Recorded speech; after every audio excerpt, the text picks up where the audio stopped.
आज सम्पूर्ण निरामिष टेस्टी सयाबिनेर तरकारी रेसिपि बानिये देखाबो जेटा आपनादेर खूब भालो लागबे। नमस्कार बंधुरा, शकुन्तला रान्नाघरे आपनादेर स्वागत। এই সয়াবিনের তরকারি আপনারা যে কোনো নিরামিষের দিন বানিয়ে নিতে পারেন। নিরামিষ হলেও এর টেস্ট আপনাদের খুব ভালো লাগবে। আর রেসিপি ভালো লাগলে লাইক শেয়ার সাবস্ক্রাইব করতে ভুলবেন না। তাহলে চলুন রেসিপি স্টার্ট করি। প্রথমে কড়াইতে 2 গ্লাস জল দিয়ে গ্যাসে বসিয়ে দিয়েছি গরম হওয়ার জন্য। জল গরম হয়ে গেলে দিয়ে দেবো হাফ চামচ নুন। তারপর জলটা একটু ফুটে এলে দিয়ে দেবো সয়াবিন। এখানে আমি 100 গ্রাম সয়াবিন নিয়েছি। আপনারা আপনাদের যতটা প্রয়োজন ততটা সয়াবিন নিয়ে নেবেন। এবার গ্যাসের ফ্লেম হাই করে ফুটতে ছেড়ে দেব। হাই ফ্লেমে একটা বয়েল আসা পর্যন্ত ফুটিয়ে নেব। বেশি ফোটানোর দরকার নেই। দেখুন ফুটে গেছে, আর বেশি এখানে সেদ্ধ করার দরকার নেই সয়াবিনগুলো। এবার গ্যাসের ফ্লেম অফ করে দিয়ে একটা বাটিতে জল থেকে সয়াবিনগুলো তুলে নেব। দেখুন সয়াবিনগুলো তুলে নিয়েছি। এবার সয়াবিনগুলোতে 2-3 বার নর্মাল জল দিয়ে ভালো করে ধুয়ে নেব। নর্মাল জলে সয়াবিনগুলো 2-3 বার ভালো জল দিয়ে ধুয়ে নিয়েছি। সয়াবিনটা গরম ছিল, একটু ঠান্ডা হয়ে গেছে। এবার কি করব, সয়াবিনগুলো ভালো করে নিংড়ে আলাদা একটা বাটিতে নিয়ে নেব। যদি আপনাদের কাছে কম সময় থাকে তাহলে আপনারা এই প্রসেসে সেদ্ধ করে নেবেন সয়াবিনগুলো। আর যদি হাতে একটু বেশি সময় থাকে তাহলে আপনারা গরম জলে 15 থেকে 20 মিনিট মতো ভিজিয়ে রেখে দিতে পারেন সয়াবিনগুলোকে। তাহলেও সুন্দরভাবে নরম হয়ে যাবে। আপনাদের যেমন সুবিধা তেমনভাবে সয়াবিনগুলো সেদ্ধ করে নেবেন। আর এমনভাবে সয়াবিনগুলোকে নিংড়ে নেবেন সয়াবিনের মধ্যে যেন বেশি জল না থেকে যায়। দেখুন জল থেকে সব সয়াবিনগুলো নিংড়ে নিয়েছি ভালো করে। এবার এর মধ্যে দিয়ে দেবো হাফ চামচ মতো নুন, ছোটো চামচের হাফ চামচ মতো, আর হাফ ছোটো চামচ দিয়ে দেবো হলুদ গুঁড়ো। তারপর এতে দিয়ে দেবো 3 ছোটো চামচ বেসন। এতে বেশি বেসন দেওয়ার দরকার নেই। 100 গ্রাম সয়াবিনের জন্য 3 ছোটো চামচ বেসনই যথেষ্ট। আর হাফ চামচ দিয়ে দেবো লঙ্কার গুঁড়ো।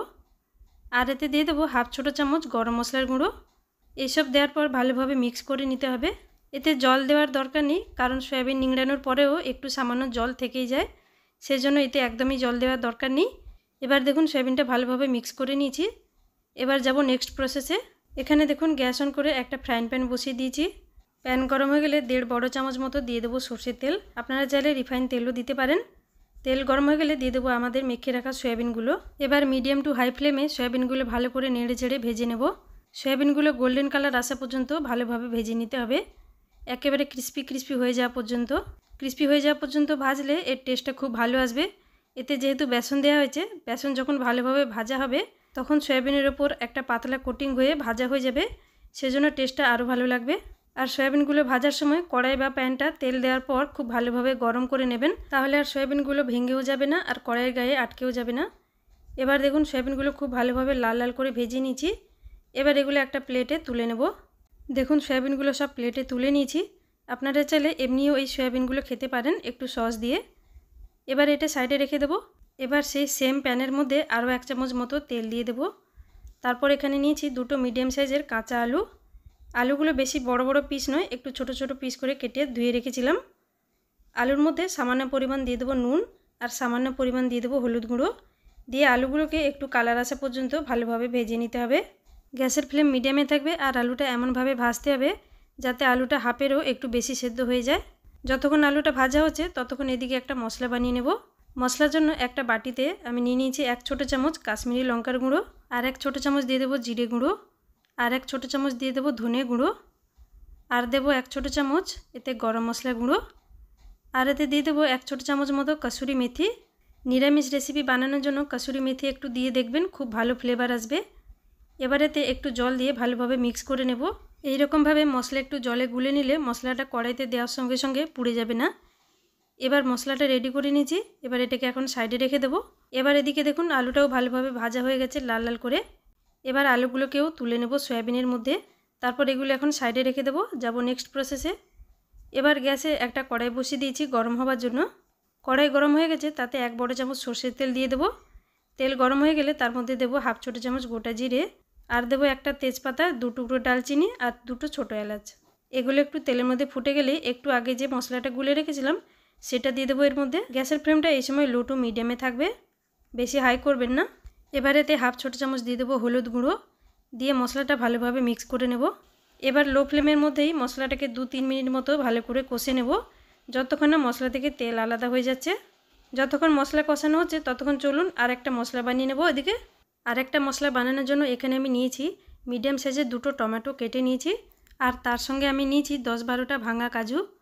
গোটা কাজু নিলে এর হাফ নিয়ে নেবেন, আর কাজু বাদামের বদলে 1 চামচ চারমগজও নিতে পারেন। বা চারমগজও যদি না থাকে 1 চামচ মতো এখানে নারকেল কোড়াও নিতে পারেন। আর এখানে 2টো কাঁচা লঙ্কা নিয়েছি আর তার সঙ্গে নিয়েছি 1 ইঞ্চি মতো আদার টুকরো। এসব কিছু একটা মিক্সার জারে নিয়ে সামান্য একটু জল দিয়ে ভালো করে পালিশ করে মশলাটা পেস্ট বানিয়ে নেব। দেখুন মশলা পেস্ট বানিয়ে রেডি করে নিয়েছি। এবার এদিকে মশলাটাও ভালোভাবে কষানো হয়ে গেছে। এবার যে এক্ষুনি মশলা পেস্টটা বানিয়ে রেখেছিলাম এবার এতে দিয়ে দেবো। মশলার জার ধুয়ে আরও 2-3 চামচ মতো জল দিয়ে দিলাম। এবার সব কিছু ভালো করে মিক্স করে নেব। সব কিছু ভালো করে মিক্স করে নিয়ে এতে দিয়ে দেবো পরিমাণ মতো নুন। নুন বুঝে দেবেন, কারণ সয়াবিনের মধ্যেও নুন দেওয়া হয়েছিল ভাজার সময়, আর আলু ভাজার সময়ও আলুতে দেওয়া হয়েছিল, সেজন্য পরিমাণ মতো নুন দিতে হবে। সব কিছু ভালোভাবে মিক্স করে নেব। সব কিছু ভালোভাবে মিক্স করে নেওয়ার পর গ্যাসের ফ্লেম লো টু মিডিয়ামে রেখে ঢাকা দিয়ে 4 থেকে 5 মিনিট মতো ভালোভাবে মশলা কষে নেব। এবার দেখুন 4 থেকে 5 মিনিট মতো মশলা আমাদের ভালোভাবে কষানো হয়ে গেছে, সুন্দর কালারও এসে গেছে। এবার আরেকটু ভালো করে মিক্স করে নেব। মিক্স করে নেওয়ার পর এবার ভেজে রাখা সয়াবিন আর আলুগুলো এতে অ্যাড করে দেব। গ্যাসের ফ্লেম এখানে হাই করার দরকার নেই, সেই মিডিয়াম ফ্লেম থাকবে। তারপর মশলার সঙ্গে সয়াবিন আর আলু আরও 2-3 মিনিট মতো এরকমভাবে মিডিয়াম ফ্লেমে কষে নেব। এবার দেখুন 2-3 মিনিট মশলার সঙ্গে সয়াবিন ভালোভাবে কষে নিয়েছি। এবার এতে দিয়ে দেবো জল। এখানে আমি 1 গ্লাস মতো জল দিয়েছি, কারণ এই তরকারিতে আমি বেশি ঝোল রাখবো না। আপনি যদি একটু বেশি ঝোল খেতে চান তাহলে সেই হিসাবে এতে জল দিয়ে দেবেন। আর আমি এতে ঠান্ডা জল দিয়েছি, আপনি চাইলে জল গরম করেও দিতে পারেন। এবার তরকারিটা ভালো করে মিক্স করার পর গ্যাসের ফ্লেম মিডিয়ামে রেখে ঢাকা দিয়ে 5 থেকে 6 মিনিট মতো ছেড়ে দেবো, যাতে সব কিছু আরেকটু ভালোভাবে সেদ্ধ হয়ে যায়। এবার দেখুন 5-6 মিনিট পর এখানে আমাদের সয়াবিন আলুর তরকারি একদম রেডি হয়ে গেছে। দেখুন এই তরকারিতে আমি এতটাই গ্রেভি রেখেছি। যেমন প্রথমে বলেছিলাম, যদি আপনারা আরেকটু ঝোল রাখতে চান তাহলে আরেকটু বেশি করে জল দিয়ে দেবেন। এবার এখানে দেখুন আলুও ভালোভাবে সেদ্ধ হয়ে গেছে। ব্যাস, এখানে আর কোনো মশলা দেওয়ার দরকার নেই, শুধু কুচানো ধনেপাতা একটু দিয়ে দেবো লাস্টে। তারপর ভালোভাবে মিক্স করে নেব।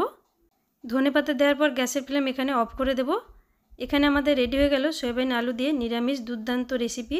অবশ্যই বাড়িতে একবার ট্রাই করুন, আপনার খুব ভালো লাগবে। আর কেমন লেগেছিল কমেন্ট করে অবশ্যই জানাবেন। আজকের এই নিরামিষ সয়াবিনের রেসিপিটাও কেমন লেগেছে কমেন্ট করে অবশ্যই জানাবেন। আজ তাহলে এই পর্যন্ত, চলে আসবো আর একটা অন্য কোনো রেসিপি নিয়ে। ততক্ষণ ভালো থাকবেন, সুস্থ থাকবেন। Thanks for watching.